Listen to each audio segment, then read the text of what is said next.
Hi there. Today's episode is an encore episode, and that's because today in the US it's National Grandparents' Day. So I wanted to acknowledge that and to replay episode number 18, which is titled Collateral Damage, Grandparents and Grandchildren with Estrangement. So I hope that you'll listen with an open heart and celebrate yourself today if you're a grandparent. Even if you're not in touch with your grandchildren, I do vividly recall this day in the middle of my estrangement and how shattered my heart was. So my heart goes out to you today. I recognize that heartache and the immense pain that you can be feeling today, every day, but especially today when it's just a national day that is recognized by many people. So be kind to yourself today. I hope you'll listen with an open heart and perhaps find some small nuggets of wisdom to help you navigate through your estrangement, where your grandchildren are considered. Okay, on with the encore episode.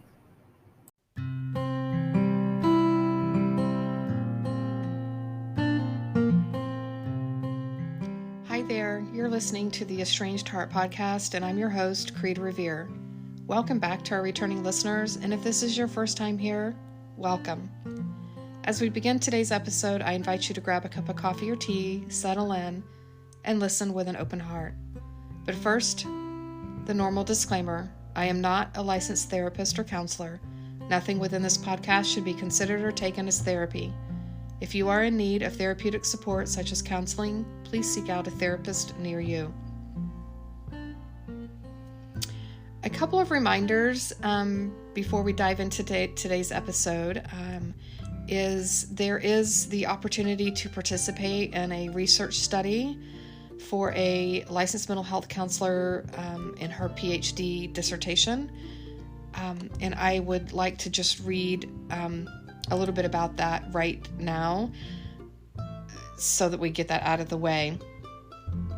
This therapist's name is Ricky Buska. She's a 47-year-old wife, mother, and grandmother. She has been a helping professional for 25 years and a licensed mental health counselor and nationally certified counselor, practicing in Iowa for 16 years. She's dedicated to not only the service of aging Americans, but also to strengthening families and helping individual hearts to heal. At this time, in addition to seeing 30 patients a week in her private practice, she is writing her dissertation on psychosocial adjustments to retirement in parents who are emotionally estranged from their adult child or children they have raised. She wants you to know she is as sensitive to the experience of parents as she is to the estranged children. Her desire is to add to what is already known about the subjects of adjustment to retirement and estrangement. She is interested in the prevention of estrangement when possible, helping to heal broken hearts when it's not possible to prevent it, and the promotion of meaningful lives in retirement in spite of the estrangement. Her PhD will be on counselor education and supervision. She hopes to have great reach as a therapist in continued private practice, an educator of future therapists, and a supervisor of therapists. The only thing standing between her and her PhD is her dissertation. She is knee-deep in writing it, but cannot find participants. She is opening up recruitment for her qualitative project to national United States senior citizens age 60 and above. She is asking that you consider helping her gather information for her study. Again, she wants to learn about the experience of adjustment to retirement for people who, regardless of the reasons, are out of relationship with their adult children. Are you eligible? You must be a United States resident. You must be at least 60 years old and fully retired. You must be emotionally estranged from an adult child. You must have access to an electronic device such as computer, tablet, or smartphone. You are not eligible if you are a current or past patient of Ricky Busca. You are unable to have a conversation for 60 to 90 minutes. You are employed part-time or full-time. You are not your own guardian. Or you have a serious mental health condition. If you would like to participate or have questions, please call or email Ricky at email address rickybusca@sacredspacecounselingcenter.org or her phone number of 563-258-2657. And you will need to leave a message for her there. And I'll have all of this in the show notes if you need spelling and or just to reiterate the number. And another thing is coming this week will be my Patreon membership, and just a little bit of insight to that. There will be different levels of membership, and those who are my Patreons will have access to additional bonus episodes.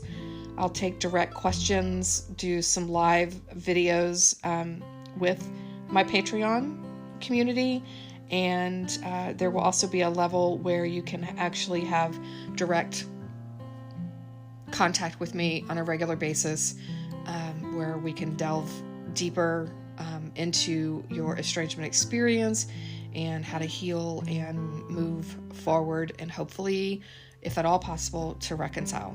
So that's coming this week, and just be watching on social media for more information. So today's quote is, "Your children are not your children. They are sons and daughters of life's longing for itself. They come through you, but not from you. And though they are with you, yet they do not belong to you. You may give them your love, but not your thoughts, for they have their own thoughts.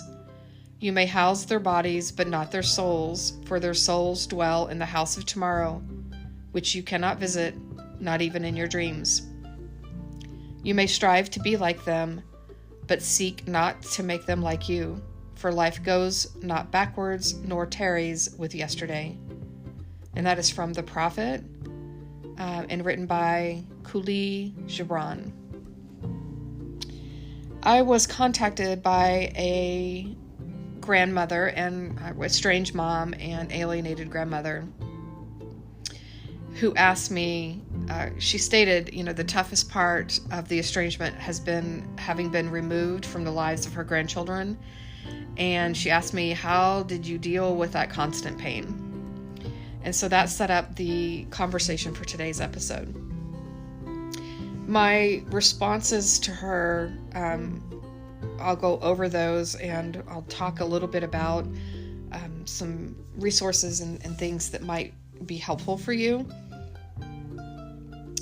But I want to start today's episode off by saying, I understand your pain, the deep pain of not being able to be involved in the lives of your grandchildren.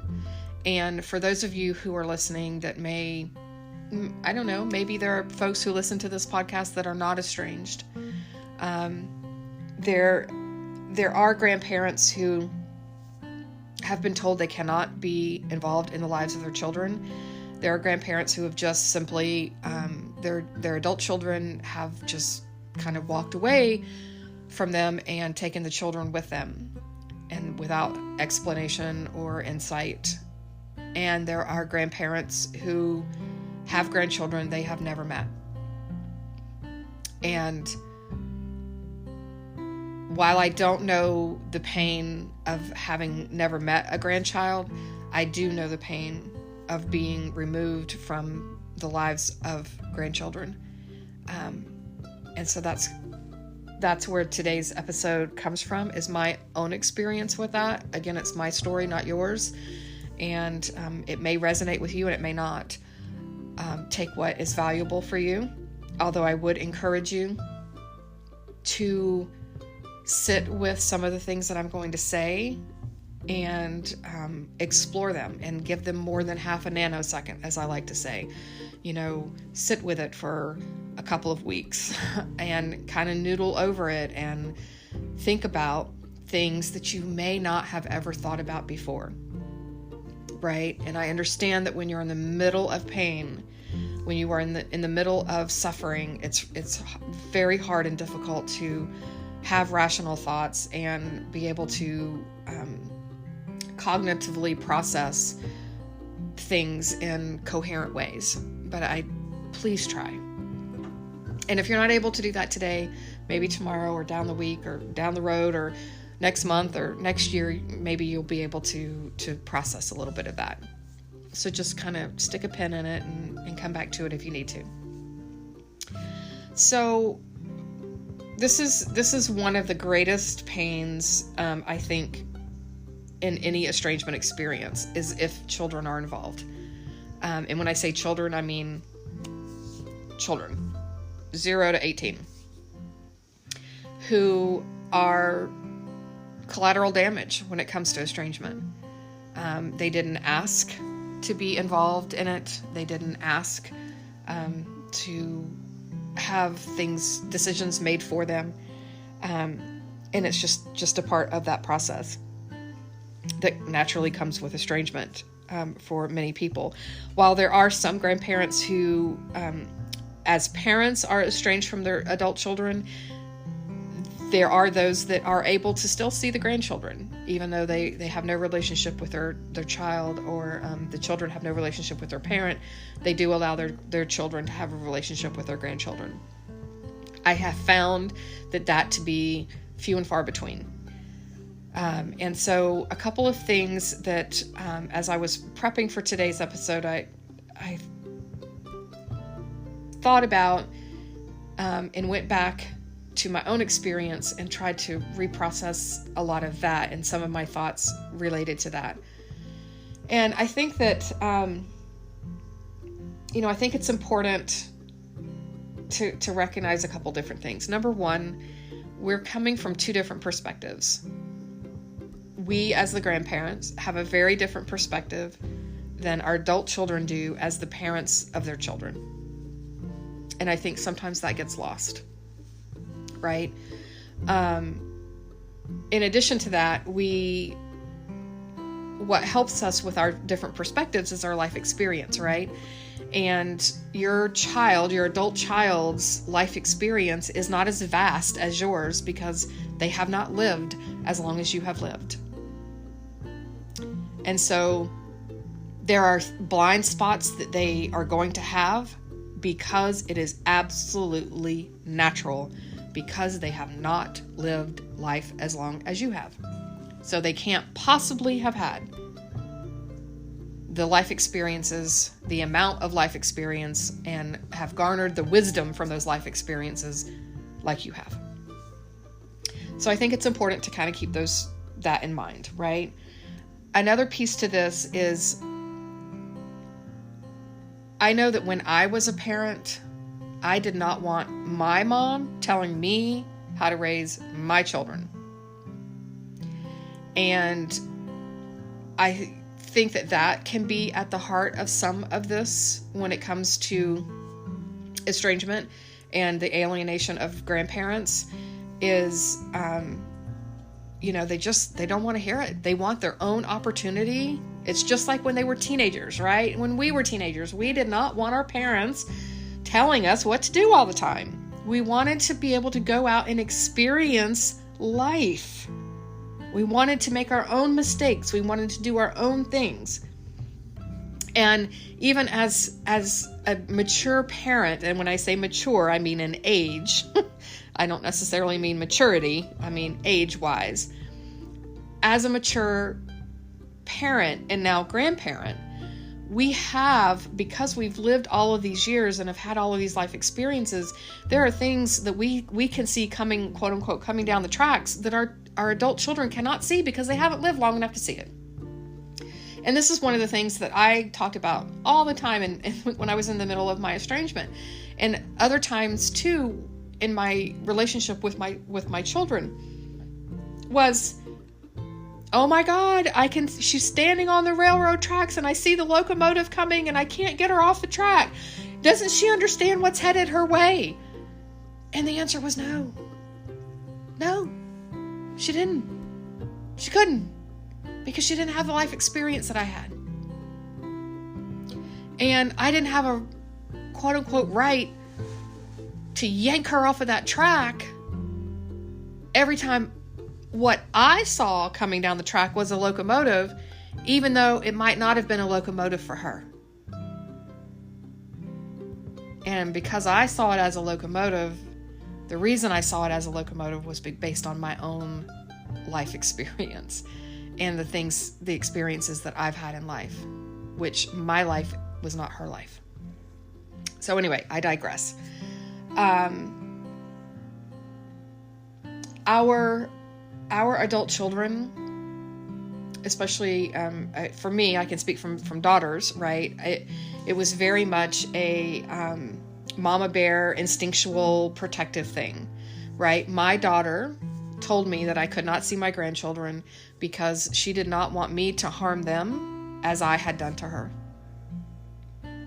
And no amount of me standing up and screaming that I was not going to hurt them and that I had no intention of hurting them and I had learned from my mistakes as a parent, none of that, she didn't want to hear it, right? She just didn't want to hear it. She couldn't hear it. And so she was very much coming from that perspective of mama bear. And when I was able to get myself into therapy and get, through the initial surface layer of shock and disbelief and pain and heartache, and I started delving into things, I could see that, right? I had hurt her as a mom. I didn't do it intentionally. I didn't do it with malice and, neglect her and all of these things, but I did hurt her. And she, in turn, did not want her children to experience that hurt at my hands, as she had done. And so whether I wanted it to be or not, it was. And so I had to accept that. I had to accept that that was her reality. And there was nothing I could do to change that. Not in the moment. There was nothing I could. And my son-in-law told me that he would not help me to see my grandchildren because he said, I can't allow someone to see my son who hurts my wife. Basically, he was saying that I was hurting his wife emotionally, and so therefore he couldn't allow me to see his son because of that. So, again, it was in the past. Could I change it? No. Could I have done anything any different in that moment? No. It was what it was. And so I had to get to a place where I was like trying to figure stuff out. And so another piece to this for me that I came to the conclusion of was not only for my daughters, but also for myself, is there was a layer of jealousy. And I think that we tend to forget that as grandparents, as older parents. I believe that there was jealousy on my daughter's part because of the relationship that I had with my grandchildren. And it was not the same kind of relationship that she had with me when she was a child and their ages, right? And so she saw me being this happy-go-lucky, loving, huggy, touchy-feely grandparent with her children, and I was not that way with her. And that hurt her. And so, as we know, jealousy can be the green-eyed monster and can make us do lots of crazy things, because if we think about jealousy in context of any other relationship, what happens? Right? And why do we do it? Right? We feel fear being hurt. So that's another insight. And I think that, let's talk about my answer to this grandmother's question when she reached out to me. And I told her, I said, the first thing that I had to come to accept was that my grandchildren were not my children. They're not mine. They're not my children. And therefore, I don't have a say in how they are raised and who is permitted in their life and who is not. Unfortunately, I don't have that say. I am their grandparent. I am not their parent. The second piece for me was my spiritual beliefs. And part of that, it's not the entire belief, but part of that belief for me is that it is not up to me to determine what is right or wrong or best or not best for anyone, but also not for my grandchildren. It's my belief that the relationship we have with one another as a parent, child, etc., there are things in place that are there for our spiritual growth. And so I had to get back to that. And for me, because my spirituality is important to me, that was the place that I could go to and find peace and acceptance. And again, acceptance does not mean that I agreed with or thought that what was happening was right. It was just acceptance of my now reality. Okay. And the third piece for me was, and I didn't recognize this until I got myself into therapy. Again, stayed in therapy, started processing all of this, was that I viewed my being a grandparent as a do-over for how I parented my children. And our adult children do not owe us a do-over via their children. They don't. We are not owed a second chance. Is it nice? Would it be nice if they offered that, if they allowed that to happen, and they meaning our adult children? Absolutely. What a beautiful gift to give someone. But they do not owe us that. So I had to get clear with, number one, they aren't my children. Number two, my spiritual belief that it is not up to me to determine what is right or wrong for them or anyone else. And number three, I'm not owed a second chance. I'm not owed a second chance at getting it right for all the ways that I got it wrong with my children. I'm not owed that. And that my daughter was probably acting as I would have if I had been hurt by my mother. The times that I was estranged from my mom, and I've talked about that on previous episodes, I did withhold my children from her.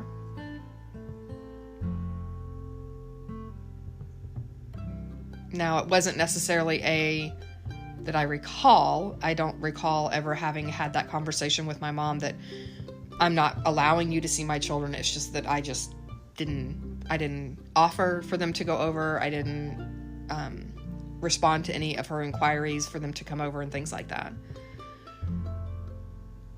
So, all of that being said, I will say this. Our grandchildren, our adult children's children, are collateral damage when it comes to estrangement. They don't understand why Gigi or Nana or Grammy was there and they're no longer there.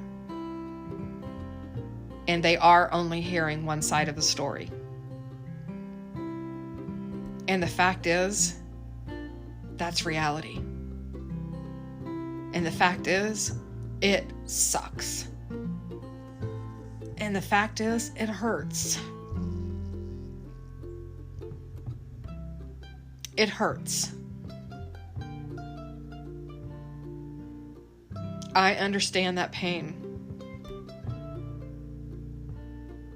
And it's not a pain that I would wish upon anyone.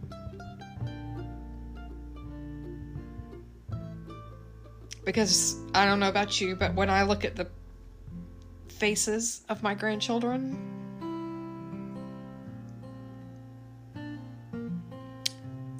the one thing, the one sentence that always comes to mind for me, for each one of them, is, you are everything that is right and loving in this world. And when we're not permitted to be a part of that is right and loving with this world,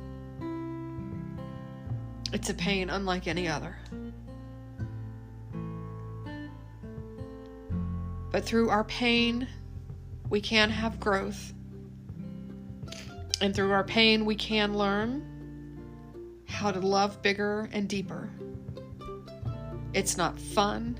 It's not right. It's not, quote unquote, what should be. But it is what it is. And the more that I fought that, the more that I stood up and raised my fist and shouted to the heavens that it was wrong and it wasn't fair and they shouldn't be doing this and they shouldn't be doing that, the longer I stayed stuck in misery. And I finally had to get to the place where I said, for my grandchildren, I can no longer live like this. And I had to start finding my way out. A couple of the things that I did to help myself. I started a blog. It was a private blog. It wasn't out for the open to the public, where I wrote letters to my grandchildren. Every time I thought of them, every time I saw something that reminded me of them, every time I had a memory, oh, I remember when they did this or that or the other thing, I wrote to them. And that blog is there and available for them if and when the day comes that they want to know more information. I journaled. I wrote all the time. It helped me to get all of the thoughts, the crazy swirl of thoughts that I had in my head out. I got myself into therapy, and I stayed in therapy, where I had a neutral third party who could hear all of my pain and misery and all of that, and who helped me to learn to value myself even in the face of all that I was facing.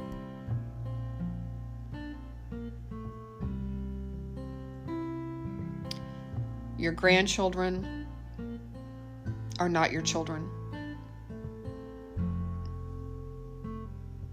Send love out to them if you're not able to be in contact with them.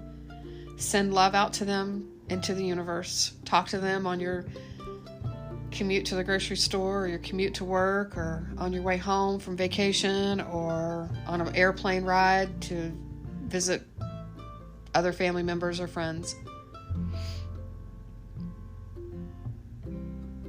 Speak to them. And that energy will find them. That love will find them. And it will help your heart too. There are still tears. I still, to this day, long for what I missed in my third grandchild's first year. He was just over 4 months old when my estrangement occurred, and he was over a year old when we came back together. Well over a year old. And I missed all of those first. And I'll never get those back. They're gone. I don't get any do-overs.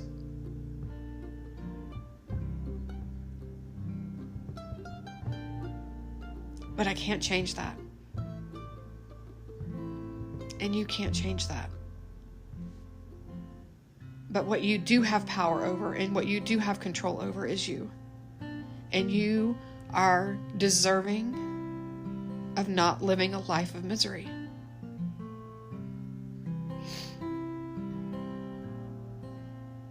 You deserve to be happy. And you are worthy of being happy.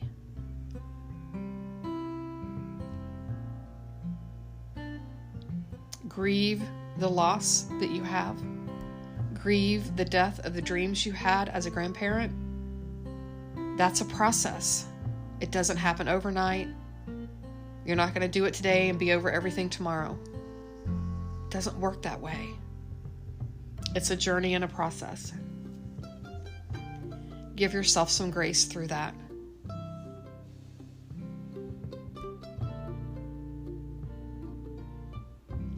I will hold your grandparent heart and my grandparent heart. Again, I understand the pain that comes when you see other people who are interacting with their grandchildren and your friends are talking about all the great times they've had with their grandchildren and you don't have that to talk about. I know that pain. So I'll hold you in my heart.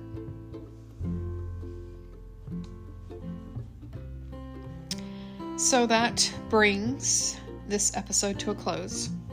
I hope that this time together was time that you feel well spent and that you're able to find some takeaway nuggets to help you on your journey, wherever you may be on that estrangement and reconciliation path. If you feel you've received something helpful or positive from this podcast, please consider following us, sharing this podcast with others, and perhaps leaving a positive review. You can also follow us on social media, on Instagram, Facebook, and TikTok under the same name, The Estranged Heart. And if you're interested in having your story shared as either an estranged parent or an estranged adult child, please reach out to me via email at theestrangedheart@gmail.com. Again, theestrangedheart@gmail.com. And that can be done anonymously or not. And I'd also like to let you know that in the show notes, there will be lots of different resources there. But also, I want to talk about, just for a moment, I do have an online support group for estranged moms on Facebook. And if you would like to join that group, I would love to have you be a part of the group. There are some requirements, if you will. My group is pretty small. It's only just over 500 members compared to other groups that have thousands of members. And it's because my group is very intentional. And that intention serves a purpose, and it follows in line with this podcast as well. And so if you consider yourself to be spiritual and not necessarily religious, this group might be for you. And if you approach estrangement with a sense of curiosity rather than blame and judgment, this group might be for you. And if you also desire to do inner self-reflection and self-work, then this group might be for you. One of the things that I do not allow in my group is any sort of derogatory statements, name-calling, medical diagnosing of mental illnesses and such of either other members or our estranged adult children. And that's something I'm pretty heavy-handed with. I just don't allow it in my group. And a lot of people choose not to stay in my group because of that. So, but if that all fits for you, then I would encourage you to join. And you can find us at facebook.com/estranged mothers support group. Again, facebook.com/estranged mothers support group. You can also just search that in the Facebook search bar. And hopefully one day I'll be able to have a support group that will allow both estranged adult children and estranged parents, but not of the same family, to be members of, so that we can learn from one another, we can hear each other, and hopefully heal and grow as human beings, and grow in love instead of hate and discord. So that is all for today. Until next time.